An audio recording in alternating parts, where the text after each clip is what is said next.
Assalamualaikum warahmatullahi wabarakatuh. Selamat pagi yang terhormat Mrs. Kahestiana SSM Hum selaku dosen pengampu mata kuliah KFBI 2 dan seluruh teman-teman yang menyaksikan video presentasi kami hari ini. Kami dari kelompok 1 akan mempresentasikan hasil diskusi kami dari novel A Breath of Fresh Air karya Amuya Maladi. Jadi untuk topik pembahasan kami itu berjudul analisis konflik sosial pada tokoh utama dalam novel A Breath of Fresh Air karya Amelia Maladi. Sebelum itu, izinkan saya memperkenalkan diri. Nama saya Ariana Putri Anugrah. Kemudian ada Tantri Kirana Anbarani. Lalu ada Nidia Aditya S. Dan yang terakhir ada Nashwa Afifah Suryadi. Selanjutnya, kami akan membahas 4 topik. Yang pertama ada latar belakang yang meliputi, maaf, yang pertama ada pendahuluan yang meliputi latar belakang, rumusan masalah, tujuan penelitian, dan manfaat penelitian. Yang kedua ada kajian teori, yang ketiga ada pembahasan yang meliputi latar belakang konflik dan cara menghadapinya. Yang keempat ada simpulan dan saran. Untuk itu, pembahasan yang pertama mengenai pendahuluan. Baik, pembahasan pertama mengenai pendahuluan, yang pertama akan kita bahas tentang latar belakang. Jadi, novel yang akan kami kaji ini berjudul A Breath of Fresh Air, karya Amelia Maladi. Novel ini terbit pada tahun 2002 dan memiliki 188 halaman. Buku ini mengangkat latar belakang sosial, kehidupan, dan budaya di India. Nah, tokoh utama dalam novel ini memiliki konflik sosial yang cukup beragam dan saling berkaitan. Selain itu, tokoh utama juga memiliki cara tersendiri dalam menghadapi dan juga menyelesaikan konflik sosial yang dihadapinya. Penulis buku menggambarkan cara tokoh utama dalam menghadapi konflik yang dihadapinya dengan unik dan realis. Nah, berdasarkan latar belakang tersebut, kami memiliki mengambil judul Analisis Konflik Sosial pada Tokoh Utama dalam novel A Breath of Fresh Air karya Amelia Maladi. Dan rumusan masalah yang akan kami bahas pertama adalah bagaimana latar belakang konflik sosial pada tokoh utama dalam novel Breath of Fresh Air karya Amelia Maladi, dan bagaimana cara tokoh utama dalam mengatasi konflik sosial yang dialaminya dalam novel A Breath of Fresh Air karya Amelia Maladi.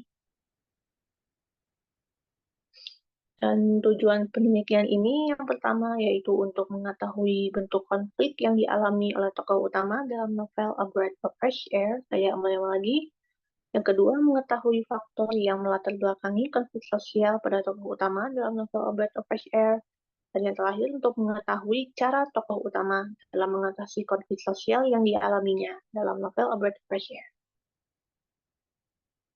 Untuk manfaatnya, secara teoritis, hasil penelitian ini diharapkan dapat menjadi penjelasan secara lebih jauh mengenai bentuk konflik karakter utama, faktor-faktor yang melatar belakangi konflik sosial, serta cara tokoh utama mengatasi konflik sosialnya dalam novel A Breath of Fresh Air karya Amelia Maladi.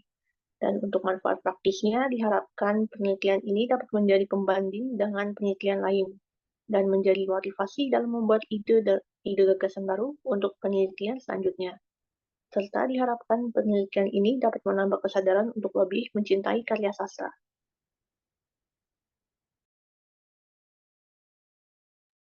Selanjutnya, kajian teori. Konflik sosial. Konflik dapat dipahami sebagai suatu pertentangan yang terjadi antara apa yang diharapkan oleh seseorang terhadap dirinya, orang lain, organisasi, dengan kenyataan apa yang diharapkan. Ryan 2013. Menurut Sujono Sukanto 2006, konflik sosial adalah suatu proses sosial di mana individu atau kelompok berusaha untuk memenuhi tujuannya dengan jalan menentang pihak lawan yang disertai dengan ancaman atau kekerasan. Tokoh dan penokohan. Sebagaimana yang dikemukakan oleh Nurgiantoro 2013-247, bahwasannya istilah tokoh menunjuk kepada orangnya, pelaku cerita. Ainun Mardiah, Joko Heriadi 2020. Penokohan merupakan pemberian karakter atau watak pada seorang tokoh. Penokohan adalah pelukisan atau gambaran yang jelas tentang seseorang tokoh dalam cerita agar pembaca bisa menafsirkannya dengan jelas. Ainun Mardiah, Joko Haryadi, 2020. Selanjutnya, metode penyelesaian konflik. Arbitrase, Frank L. Coury dan Edna L. Coury. Arbitrase adalah suatu proses yang simpel dan dipilih oleh beberapa pihak secara sukarela yang berkeinginan agar konfliknya diputus oleh juru pisah yang netral sesuai dengan keinginan mereka, di mana kesepakatan yang diambil sesuai dengan dalil-dalil dalam perkara tersebut. Mediasi. Jacqueline M. Nolan Haley. Mediasi secara umum sebagai proses penemuan partisipatif terstruktur jangka pendek, berorientasi tugas. Pihak yang bersengketa bekerja dengan pihak ketiga yang netral, mediator, untuk mencapai kesepakatan yang dapat diterima bersama. Selanjutnya, adjudikasi. Dr. Andes Andreas Suroso. Adjudikasi dalam ilmu sosiologi ialah sebuah upaya guna mencapai kesepakatan dalam peradilan, di mana terdapat dua pihak dengan silang pendapat dan keduanya bersikukuh sebagai pihak yang paling benar. Konsolidasi. Kamus Hukum Dictionary of Law Complete Edition. Konsiliasi diartikan sebagai usaha untuk mempertemukan keinginan pihak-pihak yang bersengketa agar mencapai kesepakatan guna penyelesaian sengketa dengan cara kekeluargaan.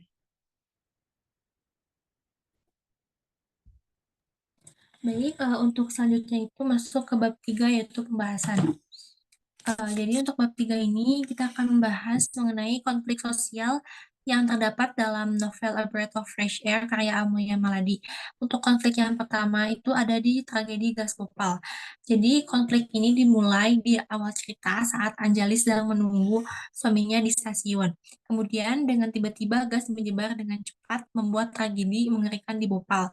Di sini bisa dilihat kutipannya di halaman 5, begitu mengerikannya saat gas Bopal dengan tiba-tiba menyerang wilayah Bopal. Di sini terlihat orang-orang panik dan juga berusaha untuk menyelamatkan diri.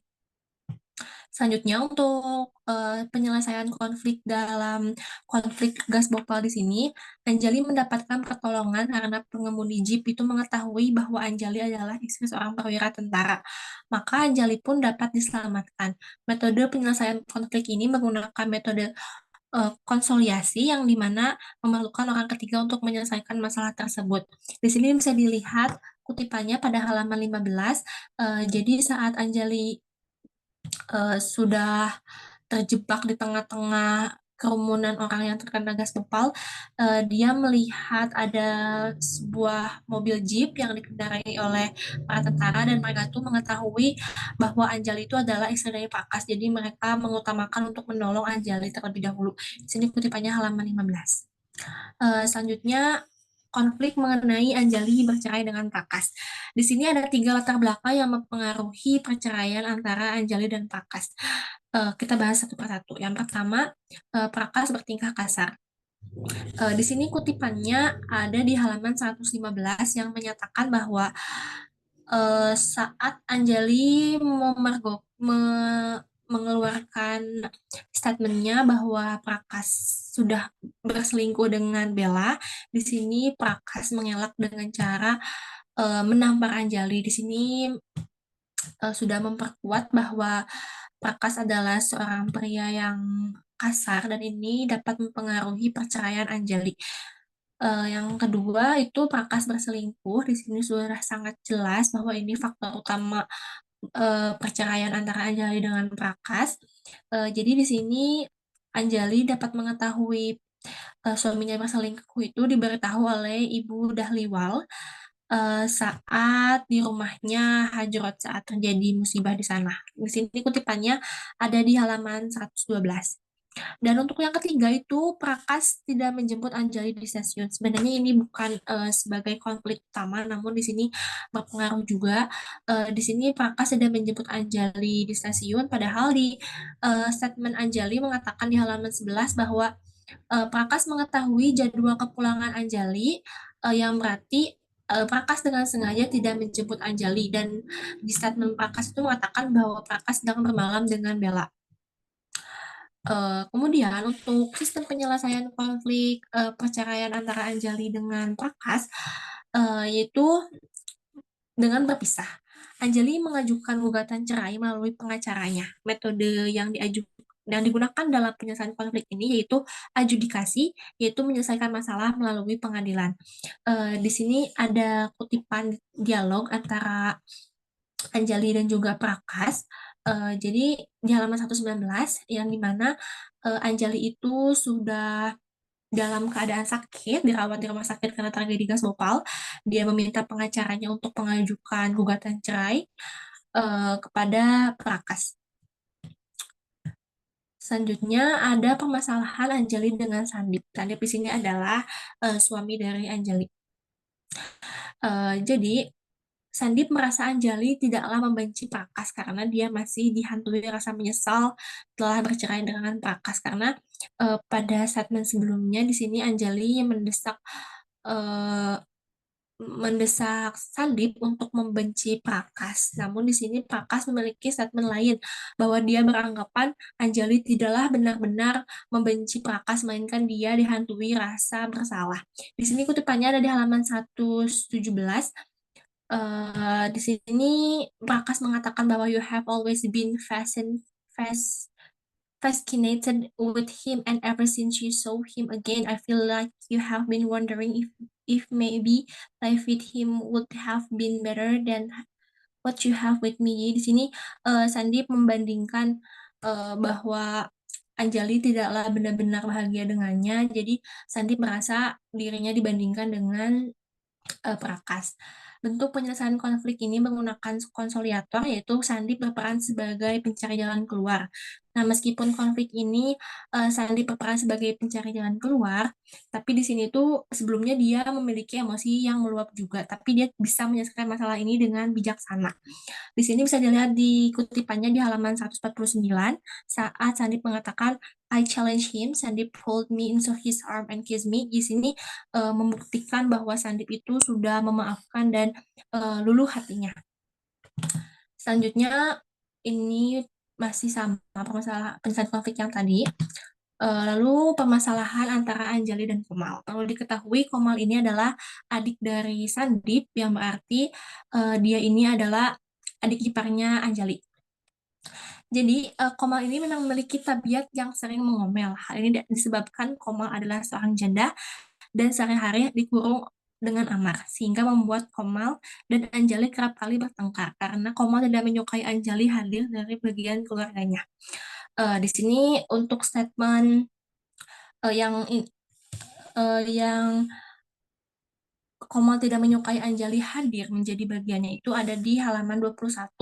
Di sini Komal mengatakan bahwa dia tidak pernah memaafkan bahwa Anjali telah menikahi saudara laki-lakinya. Untuk kutipan yang selanjutnya, saat Komal mengatakan, "Do you think I'm a maid in this house?" Di sini Komal merasa dirinya itu sebagai pembantu karena dia dikurung sehari-harinya bersama Amar. Dia harus mengasuh Amar, anak dari Anjali dan Sandip. Selanjutnya ini di halaman 21 terlihat sikap dari Anjali yang tidak terlalu memperdulikan omelan dari Komal.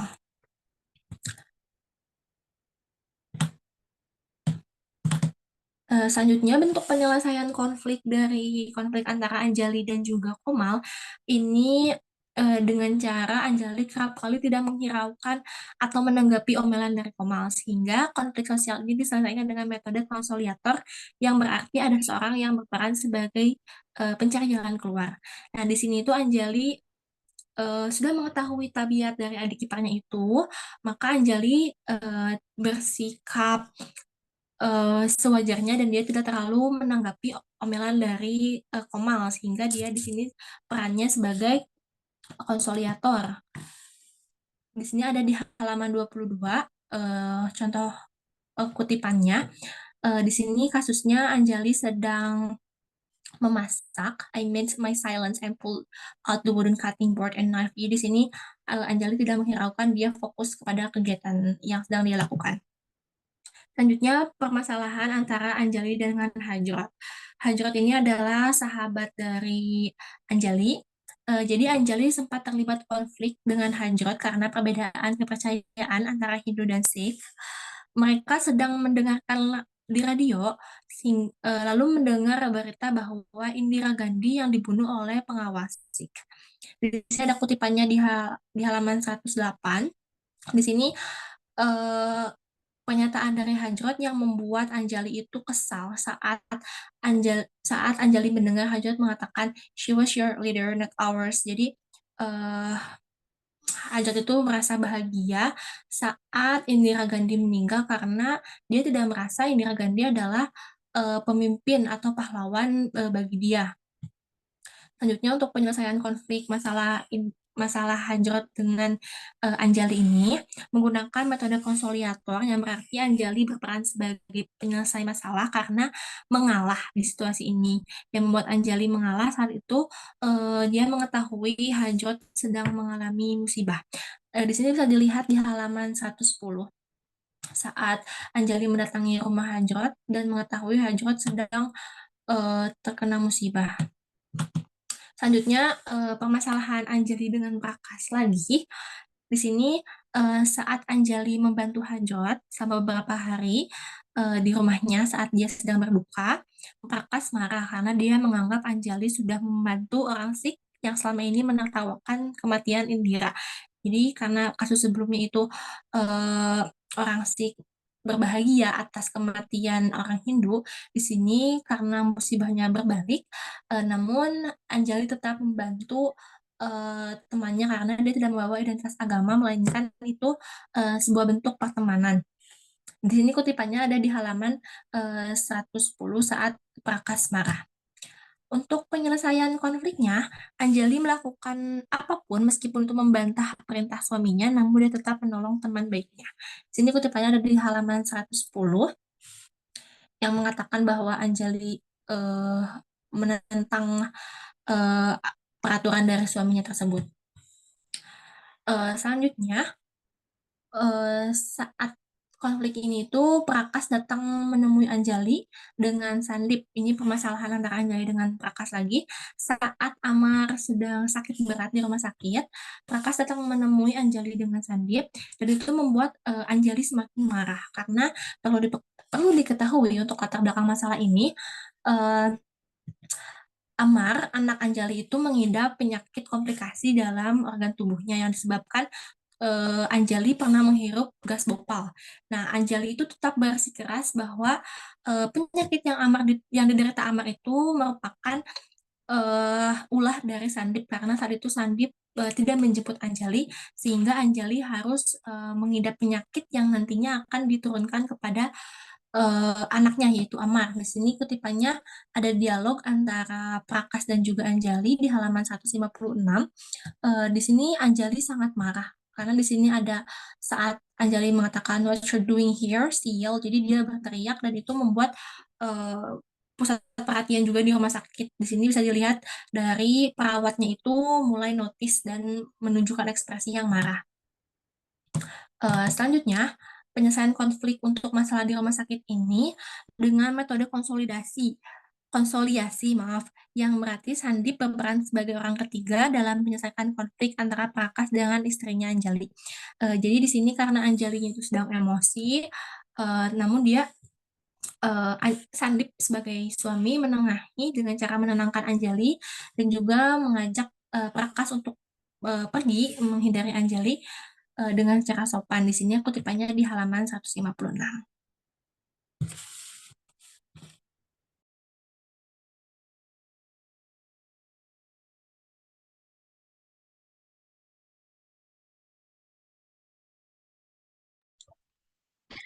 Berikutnya ada simpulan dan saran. Kesimpulan 1, tokoh utama dalam novel A Breath of Fresh Air yaitu Anjali memiliki latar belakang konflik sosial yang cukup bervariasi mulai dari konflik internal dengan suami pertamanya, perselingkuhan, masalah kesehatan yang diturunkan kepada anaknya, perbedaan pendapat antar agama, hingga amarah yang ditimbulkan akibat ulah dari suami pertamanya. 2, menghadapi konflik sosial yang dialaminya, Anjali harus berjuang untuk mempertahankan martabat dan hak-haknya sebagai seorang perempuan. Dia juga harus mengambil keputusan yang sulit terkait dengan hubungannya dengan suami dan keluarganya, serta mengatasi masalah kesehatan yang dideritanya hingga menurun ke anaknya hingga pada akhirnya Anjali memutuskan untuk mengalah.